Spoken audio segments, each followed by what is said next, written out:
Good evening friends, welcome back to Sneha Sangama Kannada channel. ನಾನು ನಿಮ್ಮ ಗೆಳತಿ ವೀಣಾ. ಎಲ್ಲರೂ ಹೇಗಿದ್ದೀರಿ? ಎಲ್ಲರೂ ಆರಾಮಾಗಿದ್ದೀರಿ, ಆರೋಗ್ಯವಾಗಿದ್ದೀರಿ ಮತ್ತು ಖುಷಿಯಾಗಿದ್ದೀರಿ ಅಂತ ಹೇಳಿ ಭಾವಿಸ್ತೀನಿ.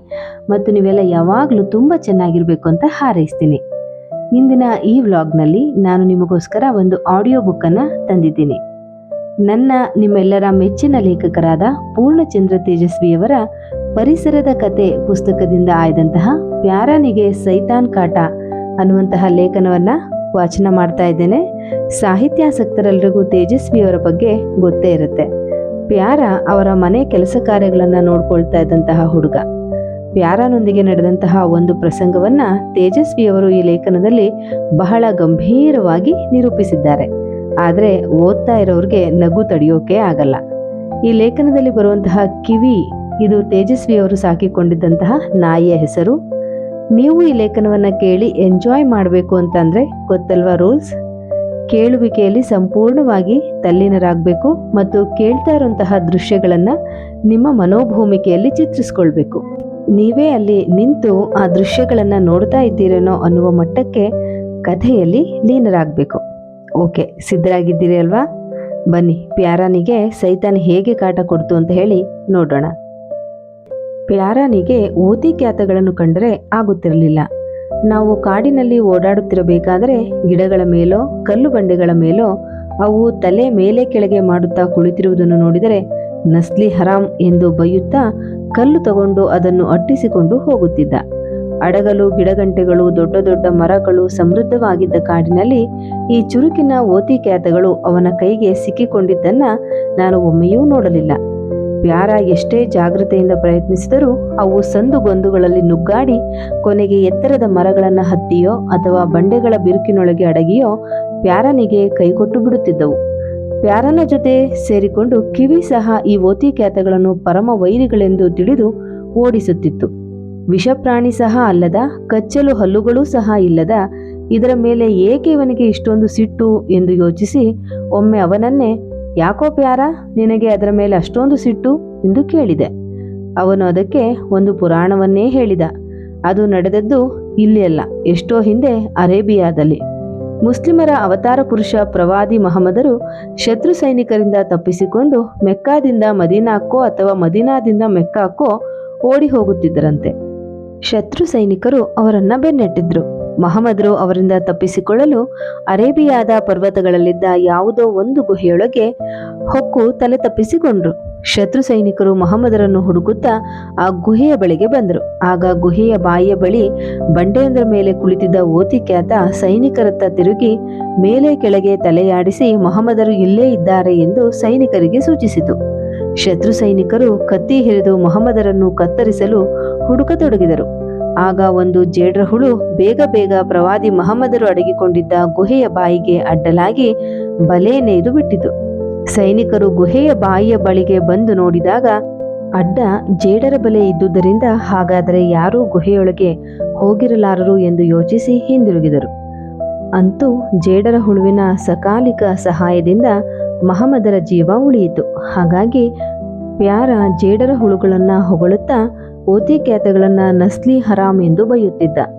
ತನ್ನ ಧರ್ಮದ ಯಾವ ಕಟ್ಟುಪಾಡುಗಳನ್ನು ಆಚರಿಸುವ ಗೋಜಿಗೆ ಹೋಗದಿದ್ದ ಪ್ಯಾರ ಇದೊಂದು ವಿಚಾರದಲ್ಲಿ ಮಾತ್ರ ಪಕ್ಕಾ ಧರ್ಮಾಭಿಮಾನಿಯಾಗಿ ಓತಿ ಕ್ಯಾತಗಳನ್ನು ಅಟ್ಟಾಡಿಸುತ್ತಿದ್ದ. ಇಂಥ ಕತೆಗಳು, ಕುರುಡು ನಂಬಿಕೆಗಳು ಕೇವಲ ಮುಸ್ಲಿಮರಿಗೆ ಮಾತ್ರ ಸೀಮಿತವಾಗಿಲ್ಲ. ಭಾರತದ ಎಲ್ಲಾ ಧರ್ಮಗಳ ಪುರಾಣ ಸಾಹಿತ್ಯಗಳಲ್ಲಿ ಇವು ಹೇರಳವಾಗಿವೆ.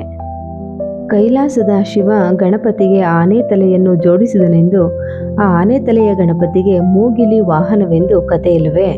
ಈ ಕಥೆಗಳು ಈಗಲೂ ಮನುಷ್ಯರ ಪ್ರತಿಕ್ರಿಯೆಯನ್ನ ನಿಯಂತ್ರಿಸುತ್ತವೆ. ಮನೆಯೊಳಗೆ ಸೇರಿಕೊಂಡ ಇಲಿಗಳನ್ನು ಕೊಲ್ಲುವವರು ಮೂಗಿಲಿಗಳನ್ನು ಮಾತ್ರ ಓಡಿಸುತ್ತಾರೆಯೇ ಹೊರತು ಕೊಲ್ಲುವುದಿಲ್ಲ. ಏಕೆಂದರೆ ಅದು ಗಣಪತಿ ವಾಹನವಾದ್ದರಿಂದ ಅದರ ಮೇಲೆ ಕುಳಿತಿರುವ ವಿಘ್ನೇಶ್ವರನಿಗೆ ಅಪಾಯವಾಗುತ್ತದೆಂದು. ಶಿವ ಹಾವುಗಳನ್ನು ಮಫ್ಲರ್ ರೀತಿಯಲ್ಲಿ ಕುತ್ತಿಗೆಗೆ ಸುತ್ತಿಕೊಂಡಿರುವುದರಿಂದ ಇವತ್ತಿಗೂ ಅನೇಕರು ನಾಗರ ಹಾವುಗಳನ್ನು ಹೊಡೆಯುವುದಿಲ್ಲ. ಅಳಿಲ ಸೇವೆ ಎನ್ನುವ ನಾಣ್ಣುಡಿಯನ್ನು ನಾವು ಕೇಳಿಲ್ಲವೇ? ಅಳಿಲು ಶ್ರೀರಾಮನಿಗೆ ಸೇತುವೆ ಕಟ್ಟುವಾಗ ಸಹಾಯ ಮಾಡಿತಂತೆ. ತನ್ನ ಕುಚ್ಚಿನ ಬಾಲವನ್ನು ಮರಳಿನಲ್ಲಿ ಮುಳುಗಿಸಿ ಅದರಲ್ಲಿ ಹಿಡಿದ ಮರಳನ್ನು ಒಯ್ದು ವಾನರರು ಲಂಕೆಗೆ ಕಟ್ಟುತ್ತಿದ್ದ ಸೇತುವೆಯ ಮೇಲೆ ಕೊಡವಿತಂತೆ. ಅದು ಉದುರಿಸಿದ ಮರಳಿನಿಂದ ಶ್ರೀರಾಮನ ಸೇತುವೆಗೆ ಎಷ್ಟು ಸಹಾಯವಾಯಿತೆನ್ನುವುದು ಬೇರೆ. ಆದರೆ ಅದರ ಭಕ್ತಿ ಮತ್ತು ಶ್ರದ್ಧೆಗೆ ಮೆಚ್ಚಿದ ಶ್ರೀರಾಮ ಅದನ್ನು ಕೈಗೆ ತಗೊಂಡು ಪ್ರೀತಿಯಿಂದ ಅದರ ಬೆನ್ನು ಸವರಿದ. ಶ್ರೀರಾಮನ ಕೈಬೆರಳು ಸವರಿದ ಗುರುತೆ ಅಳಿಲಿನ ಬೆನ್ನ ಮೇಲಿರುವ 3 ಪಟ್ಟೆಗಳು. ಈ ಕತೆ ಎಷ್ಟು ಜನಪ್ರಿಯವಾಯಿತೆಂದರೆ, ಯಾವುದಾದ್ರೂ ಕೆಲಸಕ್ಕೆ ನಾವು ಮಾಡುವ ಅಲ್ಪ ಸ್ವಲ್ಪ ಸೇವೆಯನ್ನ ನಾವು ಅಳಿಲು ಸೇವೆ ಎಂದೇ ಕರೆಯುತ್ತೇವೆ. ಶ್ರೀರಾಮನ ಕತೆ ಗೊತ್ತಿಲ್ಲದವರು ಇಂದು ಅಳಿಲ ಸೇವೆ ಎನ್ನುವ ನಾಣ್ಣುಡಿಯನ್ನು ಮಾತ್ರ ಉಪಯೋಗಿಸ್ತಾರೆ. ಇದೇ ರೀತಿಯ ಇನ್ನೊಂದು ನಾಣ್ಣುಡಿ ಎಂದರೆ ಶಿವಪೂಜೆಯಲ್ಲಿ ಕರಡಿ ಬಿಟ್ರು ಎನ್ನುವುದು. ನಾನಂತೂ ಶಿವಪೂಜೆ ನಡುವೆ ಕರಡಿಯನ್ನು ಯಾರು ಯಾಕೆ ಒಯ್ದು ಬಿಟ್ಟರು ಎಂದು ತಿಳಿಯದೆ ಈ ನಾಣ್ಣುಡಿಗೆ ಮೂಲವಾಗಿ ಯಾವುದೋ ಪೌರಾಣಿಕ ಕತೆ ಇರಲೇಬೇಕೆಂದು ತಿಳಿದು ಅನೇಕ ವೀರಶೈವರನ್ನು ಈ ಬಗ್ಗೆ ಕೇಳಿದೆ. ಯಾರಿಗೂ ಈ ನಾಣ್ಣುಡಿ ಯಾಕೆ ಬಂತೆಂದು ಗೊತ್ತಿರಲಿಲ್ಲ. ಪೂಜೆ ಸಮಯದಲ್ಲಿ ಯಾವುದೋ ಕರಡಿ ನುಗ್ಗಿ ಪೂಜೆ ಹಾಳು ಮಾಡಿರಬಹುದು, ಅದೇ ಕಾಲಕ್ರಮೇಣ ನಾಣ್ಣುಡಿಯಾಗಿದೆ ಎಂದು ಹೇಳಿದರು. ಆದರೆ ಕರಡಿಯೇ ಯಾಕೆ ನುಗ್ಗಬೇಕು? ಹುಲಿ, ಚಿರತೆ, ಕೋತಿ ಯಾವುದು ನುಗ್ಗಿದರೂ ಶಿವಪೂಜೆ ಹಾಳಾಗುವುದಿಲ್ಲವೇ? ನಾನು MA ಓದು ಮುಗಿಸುವವರೆಗೂ ಶಿವಪೂಜೆಗೂ ಕಾಡಿನ ಕರಡಿಗೂ ಯಾವ ರೀತಿಯ ಸಂಬಂಧ ಎಂದು ಗೊತ್ತಾಗಲೇ ಇಲ್ಲ. ಅನಂತರ ಒಂದು ದಿನ ಹಿರಿಯರಾದ ಶ್ರೀ ಶಿವರುದ್ರಪ್ಪನವರನ್ನು ಕೇಳಿದಾಗಲೇ ಈ ನಾಣ್ಣುಡಿಯ ನಿಜವಾದ ಸ್ವರೂಪ ಗೊತ್ತಾಗಿದ್ದು. ಶಿವಪೂಜೆ ಸಮಯದಲ್ಲಿ ಬಿಟ್ಟಿದ್ದು ಕರಡಿಯಲ್ಲ, ಕರಡಿಗೆ ಎಂದು ವಿವರಿಸಿದರು. ಶಿವಪೂಜೆಗೆ ಬೇಕಾದ ಒಂದು ಮುಖ್ಯ ಪರಿಕರ ಕರಡಿಗೆ. ಅದನ್ನೇ ಬಿಟ್ಟು ಬಂದರೆ ಶಿವಪೂಜೆ ನಡೆಯುವುದಾದ್ರೂ ಹೇಗೆ?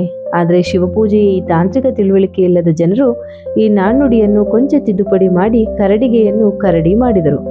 ಕರಡಿಗೆ ಬಿಟ್ಟು ಬಂದರೂ ಹೇಗಾದರೂ ಪೂಜೆ ನೆರವೇರಿಸಬಹುದೇನೋ. ಆದರೆ ಕಾಡಿನ ಕರಡಿಯನ್ನು ಪೂಜೆ ನಡುವೆ ಬಿಟ್ಟರೆ ಭಕ್ತರು, ಪೂಜಾರಿಗಳು ಅಲ್ಲಿರುತ್ತಾರೆಯೇ?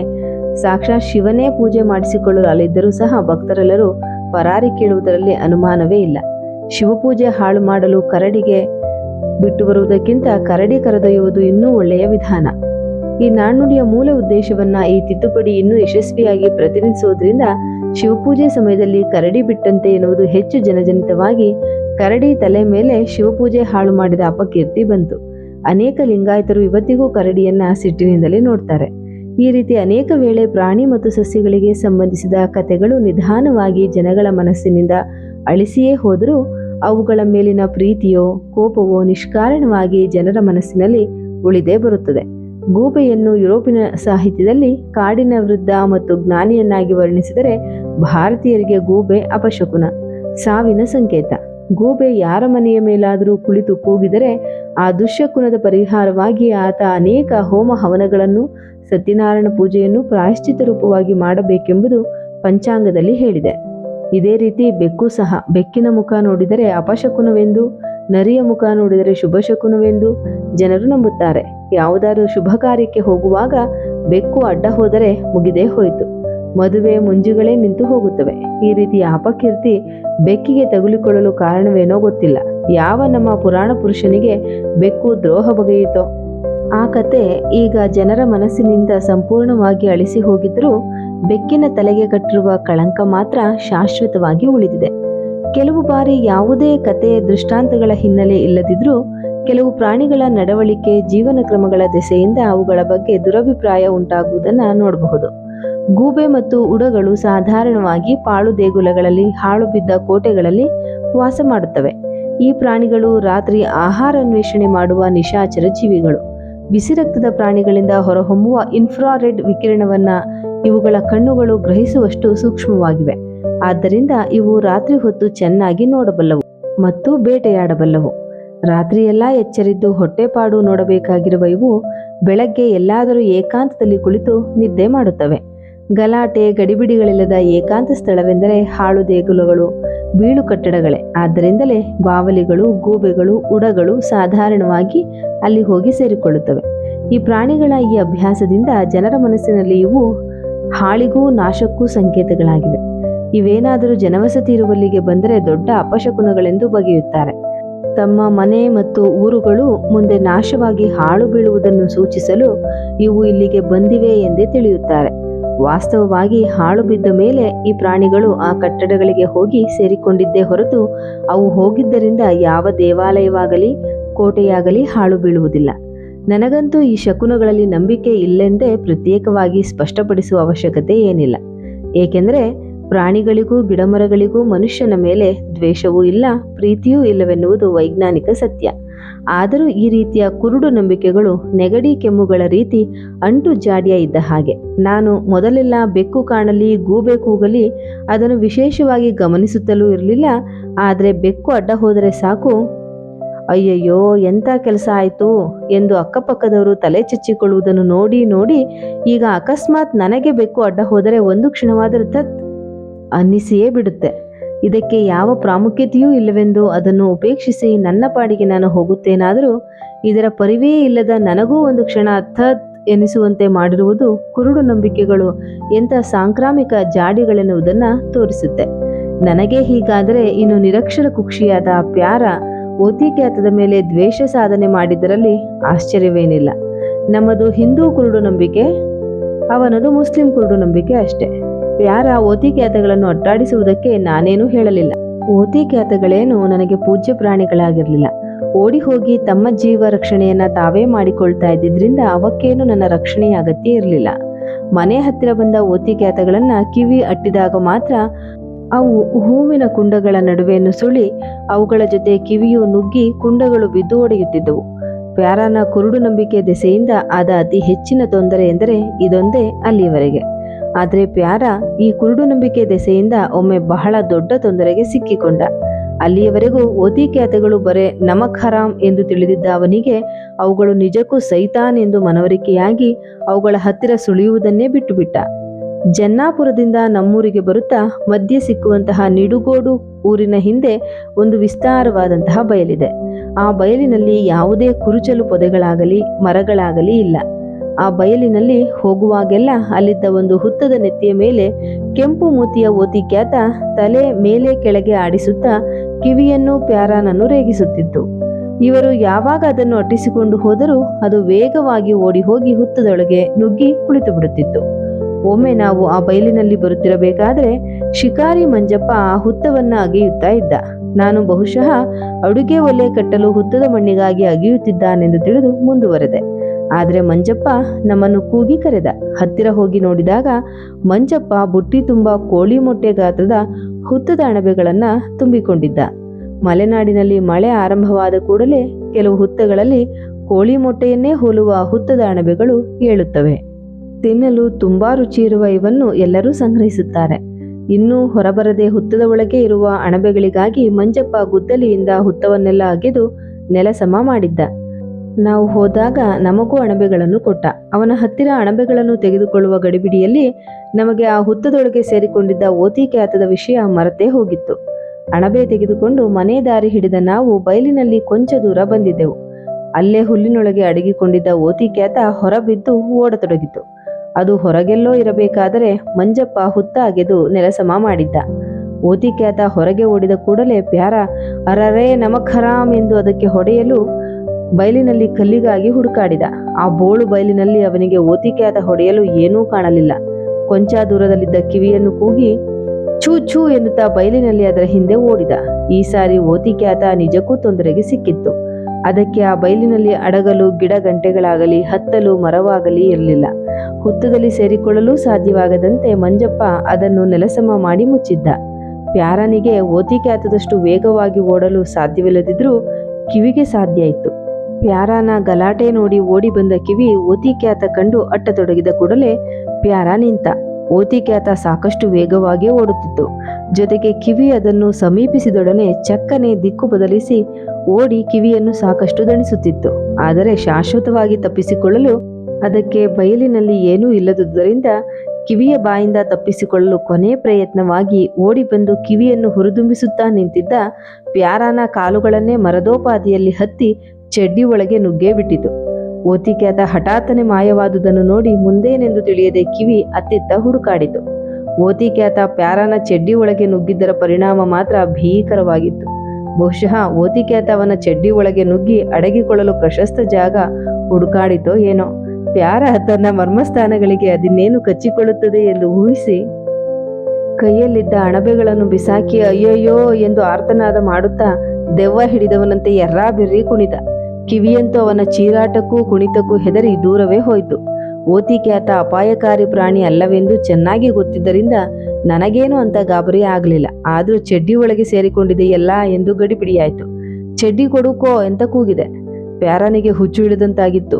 ಯಾರ ಸೂಚನೆಯೂ ಕಿವಿಗೆ ಕೇಳದಂತೆ ಅವನೇ ಕೂಗುತ್ತಿದ್ದ. ಮಾನ ಮರ್ಯಾದೆಗಳಿಗೆ ಗಮನ ಕೊಡದಷ್ಟು ಹೆದರಿಕೆ ಉಲ್ಬಣಿಸಿ ಕುಣಿಯುತ್ತಲೇ ಚಡ್ಡಿ ಬಿಚ್ಚಿದ. ಚಡ್ಡಿ ಯಾವಾಗ ಸಡಿಲ ಮಾಡಿದನೋ ಓತಿಕ್ಯಾತಕ್ಕೆ ಇನ್ನೂ ಮೇಲೆ ಹತ್ತಲು ಅವಕಾಶ ಆಯಿತು. ಅದು ಅವನ ಸೊಂಟದ ಮೇಲೆ ಹತ್ತಿ ಅಂಗಿ ಒಳಗೆ ನುಗ್ಗಿ ಅಲ್ಲೆಲ್ಲ ಗುಳುಗುಳು ಕಚಗುಳಿ ಇಟ್ಟಿತು. ಈ ಪೀಡೆ ಮೈಮೇಲೆ ಮುಂದುವರೆದದ್ದನ್ನು ನೋಡಿ ಪ್ಯಾರ ಇನ್ನೂ ಗಾಬರಿ ಬಿದ್ದ. ಚಡ್ಡಿ ಮೇಲೆ ಕಟ್ಟಿಕೊಳ್ಳಲು ವ್ಯವಧಾನ ಇಲ್ಲದೆ ಅದನ್ನು ಕೈಬಿಟ್ಟ. ಅದು ಕೆಳಗೆ ಬಿತ್ತು. ಅಯ್ಯಯ್ಯೋ ಎಂದು ಇನ್ನೂ ಗಟ್ಟಿ ಕೂಗುತ್ತಾ ಅಂಗಿ ಬಿಚ್ಚತೊಡಗಿದ.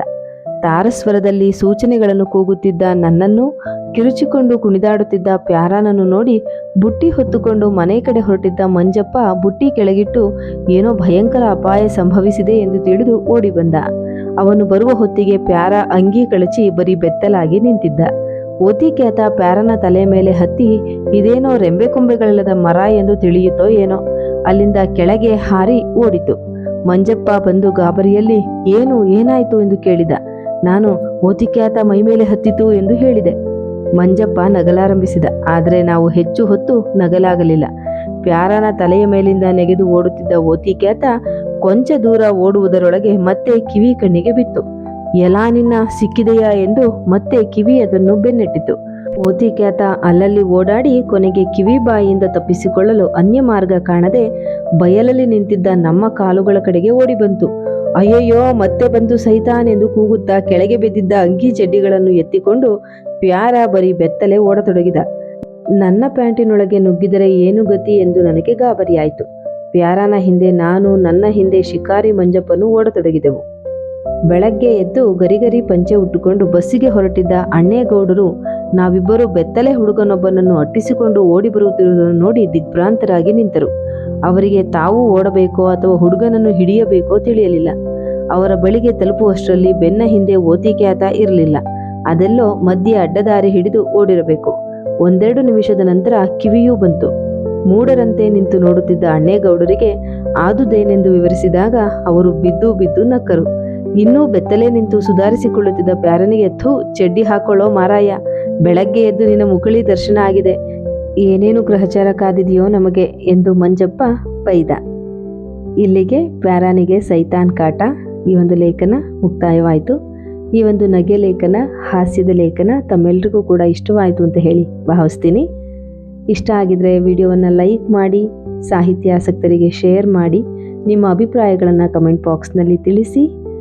ಮತ್ತು ಹೊಸಬರಾಗಿದ್ದರೆ, ಹೊಸದಾಗಿ ಚಾನಲ್ಗೆ ಭೇಟಿ ಕೊಟ್ಟಿದ್ದರೆ ಸ್ನೇಹ ಸಂಗಮ ಕನ್ನಡ ಚಾನಲನ್ನು ಸಬ್ಸ್ಕ್ರೈಬ್ ಮಾಡುವ ಮೂಲಕ ನನ್ನ ಸ್ನೇಹ ಬಳಗವನ್ನು ಸೇರಿ ಅಂತ ಹೇಳಿ ಕೇಳ್ಕೊಳ್ತೀನಿ. ಮತ್ತೆ ಸಿಗ್ತೀನಿ ಮತ್ತೊಂದು ಇಂಟ್ರೆಸ್ಟಿಂಗ್ ಆಗಿರುವಂತಹ, ಯೂಸ್ಫುಲ್ ಆಗಿರುವಂತಹ ವಿಚಾರದೊಂದಿಗೆ. ಅಲ್ಲಿವರೆಗೂ ಹೋಗ್ಬರಲಾ. ನಮಸ್ಕಾರ.